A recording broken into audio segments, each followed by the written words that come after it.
Hello നമസ്കാരം, sports to മലയാളത്തിൻ്റെ ഏറ്റവും പുതിയ വീഡിയോയിലേക്ക് സ്വാഗതം. കേരള ബ്ലാസ്റ്റേഴ്സിന്റെ ഒഫീഷ്യൽ പേജുകളെല്ലാം ഇപ്പോൾ താങ്ക് യു പോസ്റ്റിന്റെ കാലമാണ്. കേരള ബ്ലാസ്റ്റേഴ്സിന്റെ കോച്ചായിരുന്ന ഇവാൻ ഉക്കോമാനോവിച്ച് മുതൽ ഇപ്പോൾ ഇത് അവസാനം ഫെഡോറിന് വരെ ഗുഡ് ബൈ പറഞ്ഞിരിക്കുകയാണ് കേരള ബ്ലാസ്റ്റേഴ്സ്. അപ്പോൾ ഫെഡോറും അടുത്ത സീസണിൽ ഉണ്ടായിരിക്കില്ല.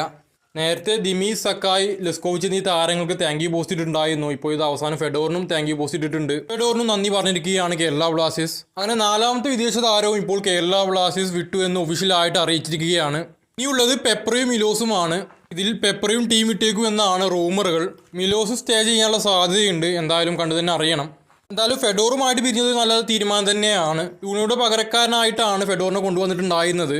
ഇനി ലൂണ തിരിച്ചു വരുന്നത് കൊണ്ട് തന്നെ ഫെഡോറിൻ്റെ ആവശ്യമില്ല എന്നുള്ളത് തന്നെയാണ്. എന്തായാലും ജനുവരി ട്രാൻസ്ഫർ വിൻഡോയിലാണ് താരം എത്തിയത്. അത്യാവശ്യം ഡീസൻ്റ് ആയിട്ടുള്ളൊരു പ്രകടനം താരം നടത്തിയിട്ടുണ്ട്. എന്നാൽ ഇനി താരം തുടരുന്നതിനേക്കാൾ മികച്ചത് വേറൊരു താരത്തെ കൊണ്ടുവരുന്നത് തന്നെയാണ്. എന്തായാലും മിക്കൽ സ്റ്റെറ ഇനി ആരെയാണ് കൊണ്ടുവരാൻ പോകുന്നത് എന്ന് കണ്ടു തന്നെ അറിയണം. അഡ്രിയാൻ ലൂണയാണ് നിലവിൽ ഒഫീഷ്യലായിട്ട് കേരള ബ്ലാസ്റ്റേഴ്സിൽ തുടരുമെന്ന് കേരള ബ്ലാസ്റ്റേഴ്സ് ഒഫീഷ്യലായിട്ട് അനൗൺസ് ചെയ്തിട്ടുള്ള താരം. കൂടാതെ നോ സദോയെ കേരള ബ്ലാസ്റ്റേഴ്സ് ഓൾറെഡി സൈൻ ചെയ്തിട്ടുള്ളതാണ്. അതിൻ്റെ ഒഫീഷ്യൽ അനൗൺസ്മെൻറ്റ് നമുക്ക് തന്നെ പ്രതീക്ഷിക്കാവുന്നതാണ്. ഇടയ്ക്ക് കേരള ബ്ലാസ്റ്റേഴ്സ് നോ സദോയി സ്വന്തമാക്കാൻ മറ്റു ക്ലബ്ബുകൾ ശ്രമിക്കുന്ന നേരത്തെ റിപ്പോർട്ടുകളൊക്കെ ഉണ്ട്. അതൊക്കെ വെറും റൂമറുകൾ മാത്രമാണ്, തെറ്റായ പ്രചരണങ്ങൾ മാത്രമാണ്. അതുപോലുള്ള ഫേക്ക് ന്യൂസുകളൊന്നും വിശ്വസിക്കാതിരിക്കുക. താരം കേരള ബ്ലാസ്റ്റേഴ്സിലേക്ക് തന്നെ വരും.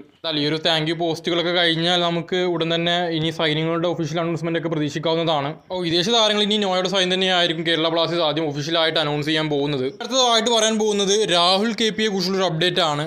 മലയാളി താരമായിട്ടുള്ള രാഹുൽ കെ പി ടീം വിടാനുള്ള സാധ്യത നിലവിലുണ്ട്. ഏറ്റവും പുതുതായി IFT ന്യൂസ് മീഡിയ റിപ്പോർട്ട് ചെയ്തത് പ്രകാരം ബംഗളൂരു FC-യും ചെന്നൈയിൻ FC-യും താരത്തിനു വേണ്ടി രംഗത്തുണ്ട്. താരത്തെ സ്വന്തമാക്കാൻ താല്പര്യമുണ്ട്. അപ്പോൾ ഇനി എന്താവുമെന്ന് കണ്ടു തന്നെ അറിയണം.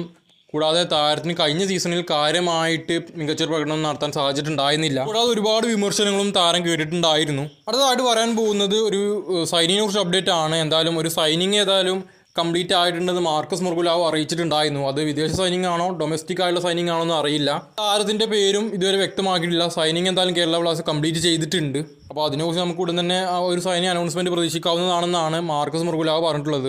ഇപ്പോൾ ഇത് ഏറ്റവും പുതുതായുള്ള ഒരു അപ്ഡേറ്റ് പ്രകാരം ഗ്രീസിൽ നിന്നുള്ള ജോർജിയസ് മനാലിസ് എന്ന താരത്തെ കേരള ബ്ലാസ്റ്റേഴ്സ് സ്വന്തമാക്കാൻ ശ്രമിക്കുന്നുണ്ട്.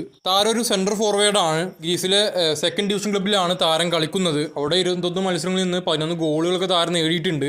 അപ്പോൾ ഉടൻ തന്നെ താരം ആ ഒരു ടീം വിടും. നിലവിൽ കേരള ബ്ലാസ്റ്റേഴ്സുമായിട്ട് ടോക്സ് നടത്തുന്നുണ്ടെന്നാണ് റിപ്പോർട്ട്. ചർച്ചകൾ ആരംഭിക്കുന്നേ ഉള്ളൂ, കൺഫേം ആയിട്ടില്ല. എന്തായാലും 29 വയസ്സാണ് താരത്തിൻ്റെ പ്രായം. താരത്തെക്കുറിച്ച് കൂടുതൽ വിവരങ്ങൾ ലഭിക്കുകയാണെങ്കിൽ നമ്മൾ വീഡിയോ ചെയ്യാം. ഈ ഒരു വീഡിയോ അവസാനിക്കുകയാണ്. ലൈക്ക് ചെയ്യുക, ഷെയർ ചെയ്യുക, സബ്സ്ക്രൈബ് ചെയ്യുക.